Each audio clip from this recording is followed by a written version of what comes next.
काय शिव पप्पा आहे का घरात? आहे का? हॅलो बर काकू अण्णा घरात आहे काय?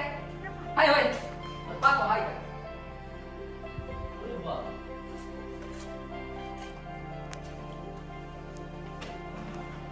सगळी भांडी आहेत पितळाची.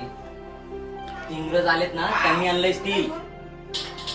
ऍक्च्युअल तांब आणि पितळच वापरत असतात जेवायला, खायला, बनवायला, सगळ्या गोष्टींसाठी पितळच वापरायचं असतं, स्टील नाही.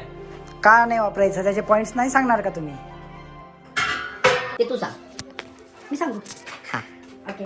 तर आपण जे आपण स्टीलच्या आणि बनवतो ना, स्टीलच्या भांड्यामध्ये त्या व्यतिरिक्त तर आपण आता जे नवीन नवीन आले आहेत ना, तर नवीन नवीन याच्यामध्ये जे आल्यानंतर जर बघितलं आपण स्टीलचे भांडे वगैरे त्याच्यामध्ये आपण बनवतोय किंवा मग वाळून वगैरे म्हणतो आपण, भरपूर नवीन नवीन टेक्नॉलॉजी आले. त्याच्यामध्ये जर बघितलं तुम्ही तर बनवण्याची टेस्ट आहे ती टेस्ट प्रॉपर येत नाही.